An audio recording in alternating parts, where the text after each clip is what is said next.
Olá, alunos! Nós vamos dar continuidade agora ao nosso estudo das fórmulas e das funções dentro das planilhas de cálculo. E nós vamos falar agora de uma função chamada função C. Esta função C, que é muito famosa nas provas de concurso, ela é uma função de análise lógica, muito pedida aí em provas de planilhas. Então vamos falar especificamente agora da função C, ou SE, como tu queira.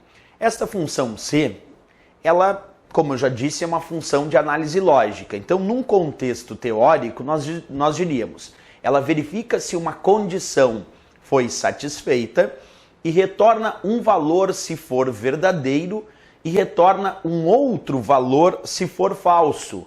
O que isso significa? Que na construção da função C, nós vamos ter que analisar um teste lógico. E nesse teste lógico, nós vamos ter que responder se ele é considerado verdadeiro ou falso. Se tu responder que o teste lógico é verdadeiro, tu vai dar uma resposta. Agora, se tu considerar que o teste lógico é falso, tu vai dar uma outra resposta. Quer dizer, na função C, nós temos uma análise para fazer. E essa análise parte do princípio do teste lógico. Vou verificar de novo contigo. Professor, como é que isso funciona então? Aqui eu fiz um esqueminha primeiro para realizar um entendimento teórico da função C, sem ainda usar ela na prática. Observa comigo. A função C, ela possui 3 argumentos.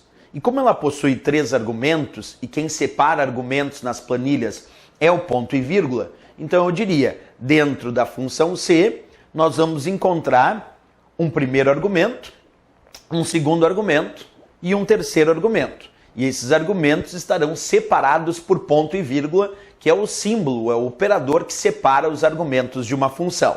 O que nós temos no primeiro argumento da função C? É aqui que nós vamos encontrar o tal teste lógico. O primeiro argumento da função C, então, sempre vai ter um teste lógico.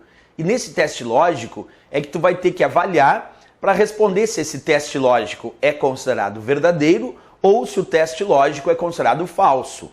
É assim que funciona, então, o nosso primeiro argumento da função C. Contém um teste lógico e tu vai analisar esse teste lógico e vai responder se ele é verdadeiro ou falso. Agora observa, se tu responder que o teste lógico é verdadeiro, então tu vai verificar o que está no segundo argumento e o segundo argumento contém a resposta se o teste lógico for considerado verdadeiro. É o valor C verdadeiro. Observa, se tu responder que o teste lógico aqui do primeiro argumento é verdadeiro, então tu vai observar o que está dentro do segundo argumento e o que estiver dentro do segundo argumento vai ser a resposta da função C. Porque se tu responder que o teste lógico é verdadeiro, tu tem que vir para o segundo argumento, que é o argumento que contém o valor se o teste lógico for considerado verdadeiro. Agora, se tu responder que o teste lógico é falso, então tu tem que olhar o conteúdo que está no terceiro argumento. Funciona assim. Respondeu que o teste lógico é verdadeiro, então tu vai responder o que está dentro do segundo argumento. Respondeu que o teste lógico é falso, então tu vem para o terceiro argumento e responde o que está no terceiro argumento. Tu nunca vai responder a parte verdadeira e a parte falsa ao mesmo tempo. Não, vai ser uma escolha. Ou na função C tu responde o conteúdo que está no segundo argumento, ou tu responde o conteúdo que está no terceiro argumento. É uma escolha. Ou eu vou dar como resposta o que está no segundo argumento, ou eu vou dar como resposta o que está no terceiro argumento. Mas quem vai te dizer o que tu vai responder? Se é o que está no segundo ou o que está no terceiro argumento? Quem vai te dizer isso é o teste lógico. Porque no momento que tu disser teste lógico verdadeiro, tu olha para o segundo argumento e aqui está a resposta. Teste lógico é falso. Tu olha para o terceiro argumento e ali está a resposta. Ok? Bem, num segundo ponto aqui, numa segunda possibilidade de exemplo, acompanha comigo o que eu gostaria que tu percebesse. Para resolver esse teste lógico na função C, as planilhas se utilizam do que chamamos de operadores de comparação. Então, repetindo a informação. Para resolver o teste lógico, tu vai perceber e vai precisar perceber os operadores de comparação. E quais são esses operadores de comparação?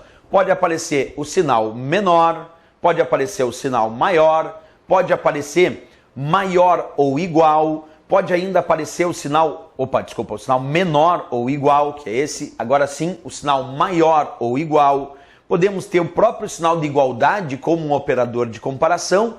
E ainda aí um cuidado, observa, o diferente para as planilhas não é aquele sinal de igualdade cortado. Não, o diferente para a planilha é um sinal menor seguido de um sinal maior. Então, quando falamos de planilhas de cálculo, a diferença, o diferente é um sinal menor seguido de um sinal maior. Isso significa diferença. Então, vamos consolidar esse aprendizado. Tá ali, ó.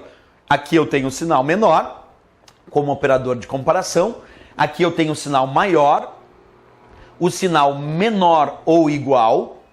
Aqui é o sinal maior ou igual para as planilhas. O próprio sinal igual, o sinal de igualdade, como operador de comparação. E aqui temos o sinal diferente. O diferente, repetindo, é um sinal menor seguido de um sinal maior. Perfeito.